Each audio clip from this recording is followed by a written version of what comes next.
Tu veux acheter une action ou un ETF, mais tu es perdu dans les différents ordres de bourse. Dans cette vidéo, tu vas découvrir les 4 ordres d'achat existants, comment bien les utiliser et surtout comment ne pas faire d'erreurs qui pourraient te faire perdre de l'argent. Petit spoil sur la vidéo, tu n'auras plus jamais peur de faire un achat en bourse, surtout avec les astuces que je vais te donner.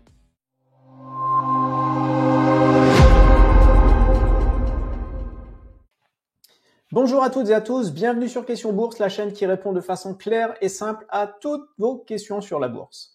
Pour continuer à faire tes premiers pas en bourse en toute confiance, je t'invite dès maintenant à t'abonner à la chaîne Question Bourse et à cliquer sur la cloche. Ça te permettra de ne rater aucune nouvelle vidéo qui t'aideront à progresser. Alors dans cette vidéo, on va parcourir les 4 types d'ordres qui existent quand tu veux acheter une action ou un ETF. Pour chacun de ces ordres, on va voir comment les utiliser concrètement. J'ai filmé directement mon écran pour te montrer comment ça se passe. Tous les achats que je vais te montrer sont faits sur Boursorama, mais rassure-toi, si tu es chez un autre courtier, ce sont les mêmes ordres et la même façon de faire chez tous les courtiers. Et pour te simplifier la vie, en bonus à la fin de la vidéo, je vais te montrer un tableau pour que tu saches quel ordre utiliser dans quel cas. Alors reste bien jusqu'à la fin de la vidéo.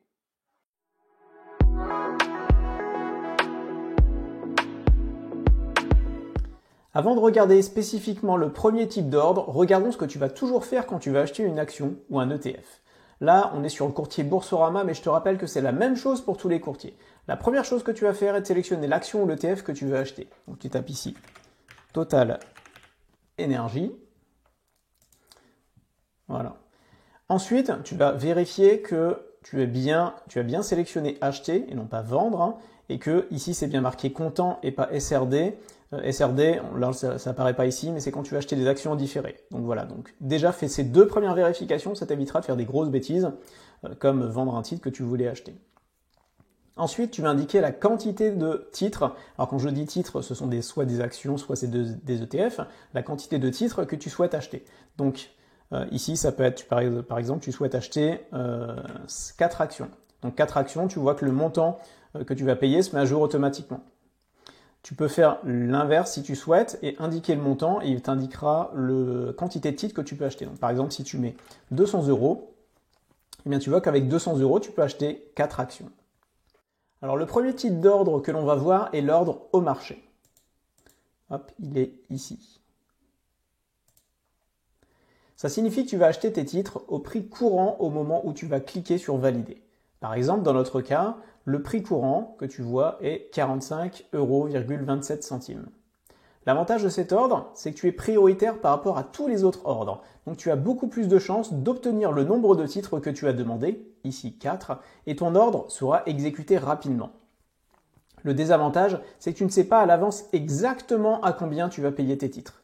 Oui, il faut faire attention avec cet ordre au marché, car le prix d'un titre fluctue et s'ajuste à chaque instant entre l'offre et la demande. Donc tu ne sais pas exactement à l'euro près ou au centime près combien tu vas payer chaque titre. Tu pourrais même payer une partie des titres que tu as demandé à un certain prix et le reste des titres à un autre prix.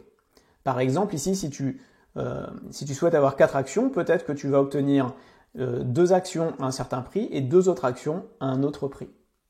Mais c'est un ordre qui est très utile quand tu ne veux pas te prendre la tête et que tu veux acheter rapidement. Alors, une petite astuce pour estimer le prix que tu vas payer, regarde le carnet d'ordre de vente. Alors rapidement, parce que ce n'est pas l'objectif de cette vidéo, le carnet d'ordre qui est affiché ici, t'affiche les 5 meilleures offres d'achat qui sont ici et les 5 meilleures offres de vente qui sont ici. Dans ton cas, pour savoir combien de titres sont en vente au prix que tu souhaites, tu vas regarder le carnet de vente qui est ici. Ça t'évitera de te retrouver à payer très cher les titres que tu veux. Donc tu vois par exemple que dans ton cas, eh bien, il y a 190 actions qui veulent être vendues à 45,0,15 centimes. Ensuite, il y en a 520 à 45,2 centimes, etc.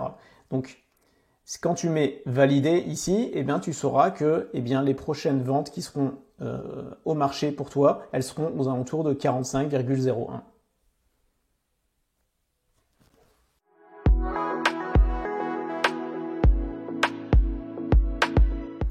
Deuxième type d'ordre d'achat à cours limité, qu'on appelle également ordre limite ou ordre limité, qui est disponible ici.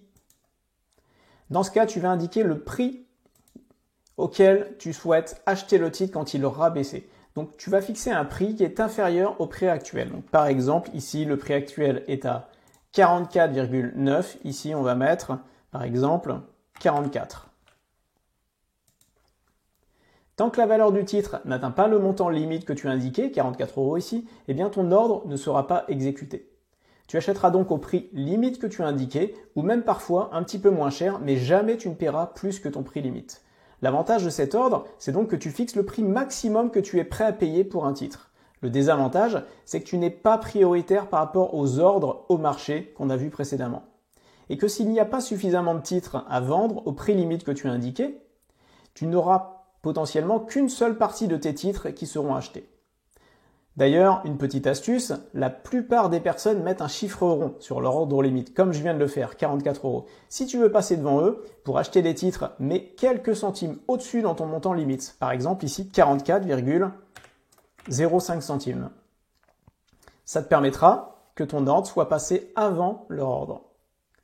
Tu as également la possibilité, mais ce n'est pas obligatoire, d'indiquer jusque quand ton ordre doit être valide. Donc là, si on met par exemple 7 jours, donc hop, jusqu'à la semaine suivante, eh bien ça veut dire que ton ordre, pendant les 7 prochains jours, il sera valide. Donc si le titre Total Energy descend à 44,05 centimes, eh bien ton ordre pourra passer dans ces 7 jours. Une fois que ton ordre a été exécuté, que l'action est descendue à 44,05 et que donc tu as acheté les 4 actions que tu as demandées, eh bien ton ordre disparaît.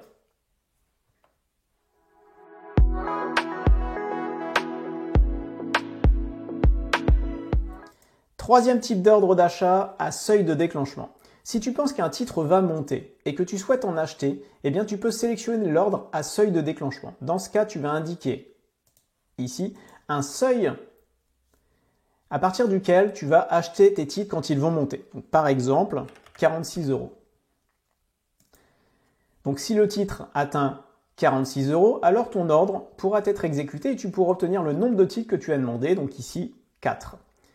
Donc au prix minimum de 46 €. L'avantage de cet ordre, c'est que tu es sûr d'avoir le bon nombre de titres que tu as demandé. Le désavantage, c'est que tu ne connais pas exactement le prix que tu vas payer pour l'ensemble de tes titres. Tu sais juste que le prix minimum que tu vas payer est celui que tu as indiqué au niveau du seuil.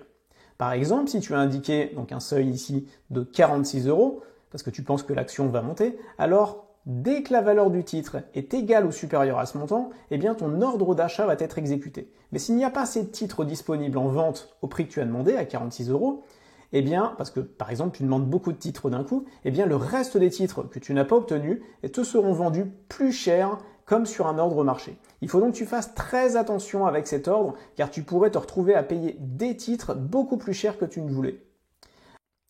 À noter que certains courtiers comme Boursorama proposent un ordre d'achat suiveur. C'est exactement le même fonctionnement que à seuil de déclenchement que l'on vient de voir. Sauf qu'au lieu de fixer un montant pour le seuil, tu vas fixer un pourcentage. Par exemple, si on met 5% ici, eh bien ça veut dire que si le titre Total Energy monte de 5% par rapport au moment où tu passes ton ordre, alors ton ordre d'achat sera exécuté comme un ordre à seuil de déclenchement.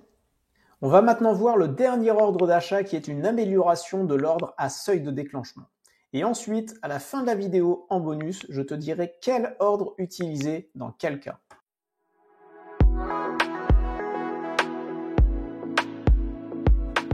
Quatrième et dernier type d'ordre, l'ordre à plage de déclenchement. Cet ordre est une combinaison des ordres limites et à seuil de déclenchement qu'on a vu précédemment. Il est à utiliser quand tu penses qu'une action va monter et que tu veux fixer un prix d'achat tout en te protégeant.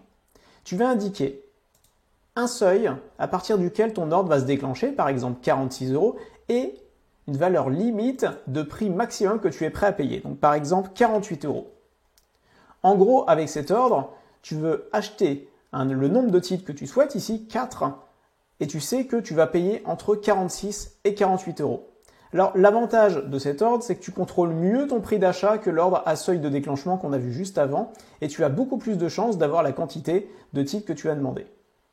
Le désavantage, c'est que tu passes toujours après les ordres de marché et que tu n'es pas assuré d'avoir la totalité des titres que tu as demandé. Si par exemple, il n'y a pas ces titres à vendre dans la plage que tu as indiquée entre 46 et 48 €.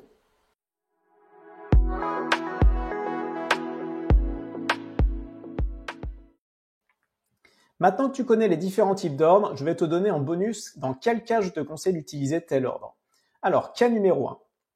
Tu fais de l'investissement long terme et tu ne veux pas te prendre la tête à acheter tes actions ou tes ETF au centime près. Fondamentalement, sur long terme, ça ne va pas changer grand-chose. Dans ce cas-là, tu peux passer un ordre au marché qui sera prioritaire et tu pourras passer à autre chose rapidement. Je te conseille quand même de regarder le carnet d'ordre de vente avant de passer ton achat pour t'éviter une mauvaise surprise. Cas numéro 2. Tu penses qu'un titre va baisser et tu veux maîtriser ton budget d'achat, quitte à ne pas voir tous les titres que tu demandes. Dans ce cas-là, passe un ordre limite, ça te permettra de fixer le montant maximum que tu vas dépenser. Cas numéro 3, tu penses qu'un titre va monter et tu veux profiter de sa tendance haussière. Dans ce cas, je te conseille de passer un ordre à plage de déclenchement pour profiter de la hausse du titre, tout en contrôlant le prix maximum que tu vas payer. Dis-moi en commentaire quel type d'ordre tu penses utiliser dans ton cas. Merci d'avoir suivi la vidéo jusqu'au bout, je suis ravi de savoir que les ordres d'achat n'ont plus de secret pour toi et que tu sauras utiliser le bon ordre en fonction de ce que tu veux faire. Si tu as apprécié la vidéo, merci infiniment de mettre un like et de t'abonner à la chaîne. Ça récompense le temps que j'ai passé pour toi pour te créer cette vidéo et ça aide la chaîne à se faire connaître. Merci encore et pour tout savoir sur la vente d'actions et d'ETF et connaître toutes les astuces sur la vente, je te conseille fortement de regarder la vidéo suivante sur les ordres de vente qui s'affichent ici.